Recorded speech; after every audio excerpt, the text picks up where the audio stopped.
Lives that remind us about God, meeting yourself in the sacred text. This is part 12. I want to look, I did a study quite like this at the Men's Brotherhood when we were doing those. It's not quite the same, but it's very similar. So for some of you guys, it'll be a bit of a review.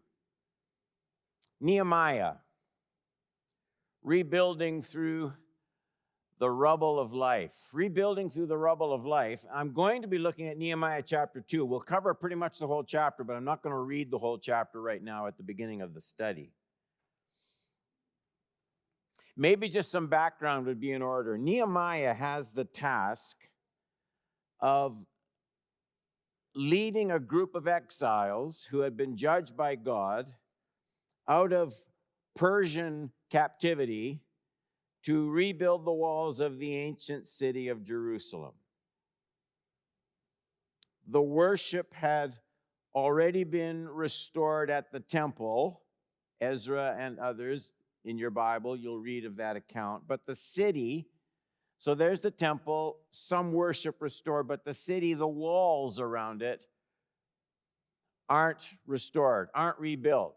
So you get this picture of a restored center of worship that's still vulnerable to outside attack. A simple way to maybe think of it is that the reconstruction process was the exact opposite, perhaps, of the deconstruction process when God had used Babylon to punish Judah for her adultery. That time, Judah as a whole was taken, then the city of Jerusalem and the temple. In the reconstruction process, first the temple is rebuilt, worship semi-restored, but the city walls weren't repaired, and that's what Nehemiah has as his assignment. So renewed worship came first, the restored center. Think of what this might picture. But it was still vulnerable to attack and danger because the walls of the city, the protective structures designed to preserve the worship of God, they weren't in place. And what I'm trying to say in all that is that conversion isn't exactly the same as ongoing reconstruction. Conversion is the beginning, the first steps. We too, the redeemed people, we live in this fallen world. Every one of us has areas of brokenness in some areas of our lives. Some people are surprised that problems don't disappear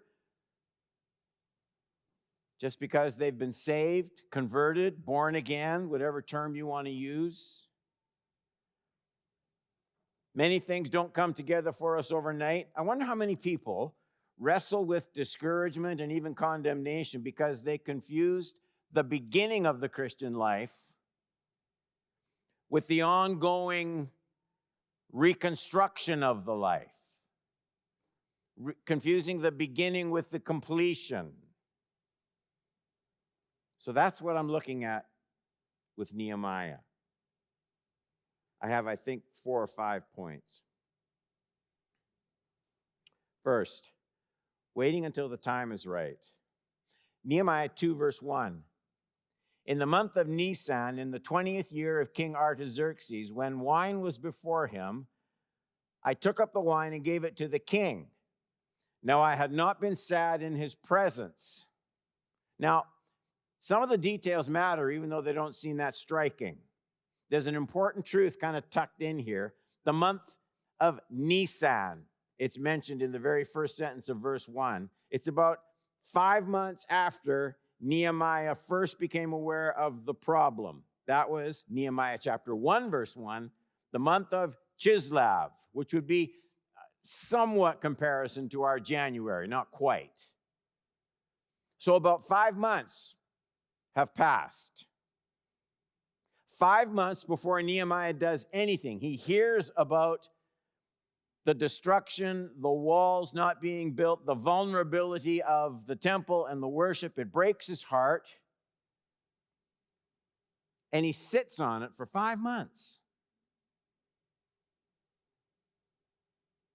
5 months before Nehemiah does anything. He kind of just waits in God's presence. He does 2 things for 5 months. He prays, he seeks God, and he watches for the right moment. And then if you have the old King James, here's what you see in chapter 2, the first words, and it came to pass.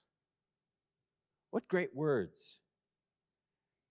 It came to pass. Things just unfold. And Nehemiah is alert to it. He's been watching. One day, after about 5 months, something starts to crack. Nehemiah is alert to how God might begin to answer the prayers he's been praying for almost half a year. In the New Testament, Jesus called this kind of praying watching and praying. It's really important. Nehemiah prays, but he doesn't just pray. He's watching for God to crack a door open. He's knocking and he's waiting for something to open up. And he's ready to move when God acts. He's not assuming that his prayers take the place of something he'll be called to do. Here's what you see. Nehemiah's had this broken heart for what's going on in his homeland, Jerusalem, the walls around the city. It's broken his heart. He's been talking to God about it, and he's been watching for about 5 months. It's for a lot of the qualities that we talk about faith and its power to move mountains, there's another element to faith. Faith has the ability to be patient, to wait for something. Look what happens, point number 2. And the king said to me, so this is, remember, half a year almost since Nehemiah becomes aware of the situation, starts seeking God about it and waiting, watching for an opportunity. Half a year later, the king said to me, why is your face sad? Not much, eh? Why is your face sad? You're not sick. This is nothing but sadness of heart. Nehemiah, then I was very much afraid. I said to the king, let the king live forever. Why should not my face be sad when the city, the place of my father's grave, lies in ruins and its gates have been destroyed by fire? And then the king said to me, what are you requesting? I love this. So I prayed to the God of heaven. I wonder how long that prayer took. I mean, Nehemiah knows he's on thin ice here. Artaxerxes is not a particularly godly man. Notice that Nehemiah has already prayed specifically about this problem. We see that in chapter 1, verse 11. Here's Nehemiah. O Lord, let your ear be attentive to the prayer of your servant and to the prayer of your servants who delight to fear your name. And give success to your servant today. And grant him mercy in the sight of this man. Who's he thinking about? Artaxerxes. He works for Artaxerxes. Give me favor in the sight of this man. I was cupbearer to the king. So Nehemiah is anticipating. He's thinking things through. He anticipates as he prays. And now, much later, he sees this crack in the door. He has a chance to answer the king's question about his concern for his people, and he doesn't have to bring up the subject himself. Artaxerxes brings it up. Because Nehemiah has been praying, give me favor in the sight of this man. Now Nehemiah has to think. This is his moment. This is the moment. He must not blow it. I love this, between the king's question, what are you requesting? There's the question. That's in 2 verse 4. Between the king's question, what are you seeking, and Nehemiah's answer, What would that be? Seconds. Nehemiah prays. Oh God, there's that prayer. This is it. Help me. It's really instructive. Here's how this works. You see, because he's already been soaking his life in prayerful concern for about 5 months, it's only natural to reach out prayerfully in this moment of emergency. I think this is something like what Paul meant when he wrote about praying always or praying without ceasing. Emergency prayer, it doesn't have to be long, but it's effective and strong and well-defined when it's bathed in prolonged exercises of prayer behind the scenes. It's because Nehemiah has been praying for about half a year for this conversation that he sees the opportunity and he's able to just quickly, oh God, help me right here. And it counts. Because this is not the scream of an amateur. This is somebody who's been soaking in God's presence over this situation for 5 months. Point number 3. Prayer backed up by diligence. So here's Nehemiah. King asks the question, what's the problem, Nehemiah? Nehemiah prays. Nehemiah answers. 2:5. And I said to the king says, what do you want me to do? What's up? I said to the king, if it pleases the king, and here's the important part, if your servant has found favor in your sight, that you send me to Judah, to the city of my father's graves, that I may rebuild it. It's a pretty bold request.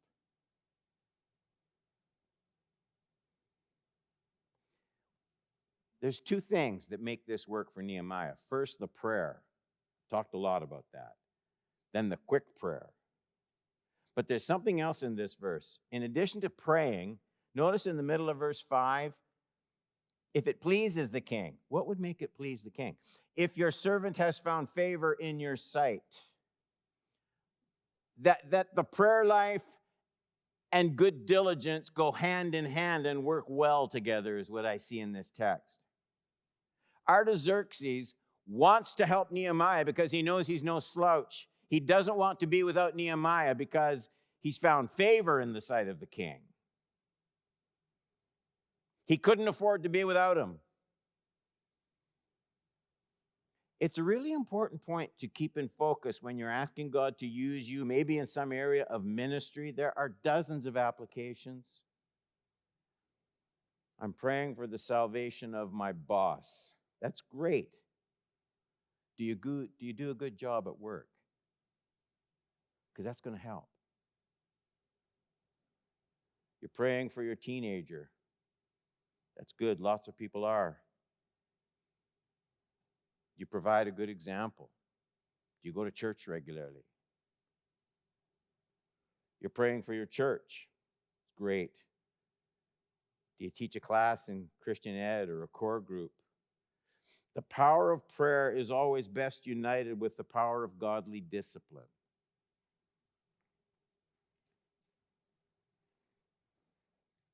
Four, thinking the plan all the way through. Look at these verses, chapter 2, verses 6, 7, and 8. And the king said to me, the queen sitting beside him, so how long will you be gone, and when will you return? So it pleased the king to send me when I had given him a time. And I said to the king, if it pleases the king, let letters be given me to the governors of the province beyond the river, that they may let me pass through until I come to Judah. And a letter to Asaph, the keeper of the king's forest, that he may give me timber to make beams for the gates, for the fortress of the temple, and for the wall of the city, and for the house that I shall occupy. And the king granted me what I asked. Look, for the good hand of my God was upon me. Here's what I want you to see here. We're talking about rebuilding a life, the reconstruction of a life after the heart is won to Christ, reborn, but building a strong life, a defended life against all sorts of things from the outside. And you see where Nehemiah has been thinking about this for about 5 months. You see the request. You see his quick prayer. You see that he serves. He's done such a good job that the king is pleased with him to start with. And I talked about some application points there. There's something else here, though. There's something else about Nehemiah and his prayer life. He's already planning on opposition. Do you notice that? The king says, "What do you need, Nehemiah?" And he knows what he needs. He says, "Well,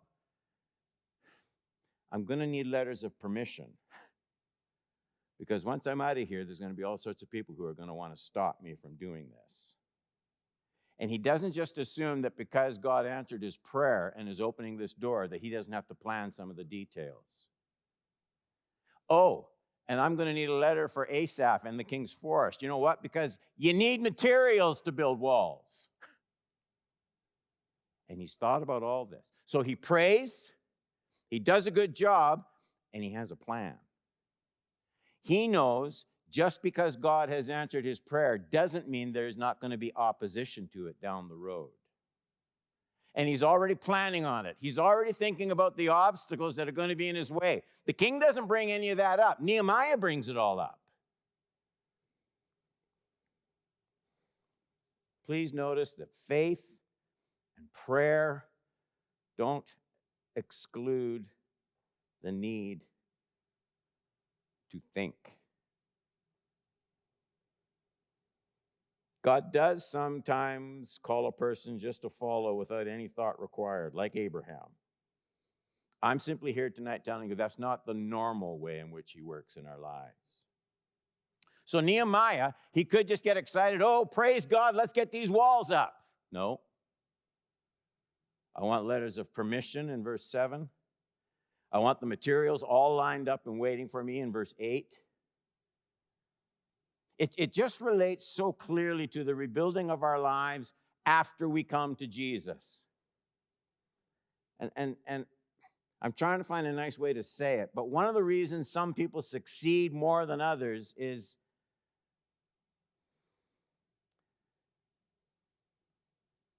some plan and work and grow in God's will and think it through what the need is and what they can do, and others don't. They're just glad that Jesus died for them on the cross. And you should be. But that's not all there is to it. Most people don't lose out spiritually because they deny the resurrection of Jesus.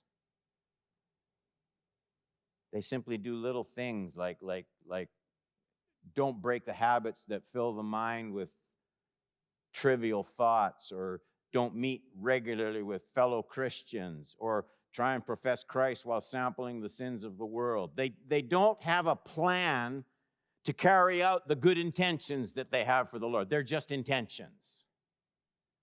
It's not Nehemiah. 5. Making sure you understand the real seriousness of the situation. I was looking at chapter 2, verses 11 to 16. This is it. I find this fascinating. So here he is. He's in Jerusalem now. Nehemiah's left. He's gotten to Jerusalem. Look what he does. "So I went to Jerusalem, and I was there 3 days. And then I arose in the night, I and a few men with me. I told no one what my God had put into my heart to do for Jerusalem." He's not making a big fuss yet. "There was no animal with me but the one on which I rode. I went out by night to the valley gate, to the dragon spring, to the dung gate. I inspected the walls of Jerusalem that were broken down and its gates that had been destroyed by fire. And then I went to the fountain gate and to the king's pool, but there was no room for the animal that was under me to pass. And then I went up in the night by the valley and inspected the gate, inspected the wall, And I turned back and entered by the valley gate, and so returned. And the officials did not know where I had gone or what I was doing. I had not told the Jews, the priests, the nobles, the officials, and the rest who were there to do the work. You know what I'm seeing here? Nehemiah has heard about the walls. That's what broke his heart. Nehemiah wants to see how serious the situation is. Nehemiah, if he's going to deal with this properly, he refuses to make light of the task ahead of him and the nature of the problem. He doesn't want to whitewash over any problems. Nehemiah wants the truth.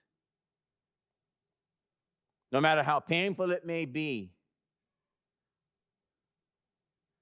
without that depth in honesty, he's not going to be ready to deal with the seriousness of this situation. How important it is, when we're rebuilding our own lives, to get an accurate picture, to call sinful habits sinful habits. We live in a culture that makes light of anything. You have your truth, I have my truth. We each go our own ways. It's not a big deal. And what I see Nehemiah doing here is he wants to see how big the deal really is. Sinful habits, the depth of spiritual need, a lack of seriousness before the Lord, lightness of repentance that doesn't get to the core of the issue. It's that Psalm 51 where David says, "Create in me a clean heart. I'm all messed up inside." So he wants to get a real accurate picture of the situation. He doesn't want to make light of it. 6, and we're done. Dealing with opposition. I talked about the provisions because he saw potential opposition. I'm not talking about that now. Dealing with opposition. Look at 19 and 20 of chapter 2. So they're there working on the walls, okay? If you took the time to study it, the walls are getting close to half their height. But when Sanballat the Horonite and Tobiah the Ammonite servant and Geshem the Arab heard of it, they jeered at us and despised us and said, "What is this thing that you are doing? Are you rebelling against the king?" Remember, he wanted letters of permission. He wanted that nailed down. "Are you rebelling against the king?" And then I replied to them, "The God of heaven will make us prosper. We, his servants, will arise and build, but you have no portion or right or claim in Jerusalem." Then look at verse 3. Tobiah the Ammonite was beside him, and he said, "Yes, what are they building? If a fox goes up on it, he will break down their stone wall." You're not building anything. This isn't going to last. These marks were made after the walls were already half up.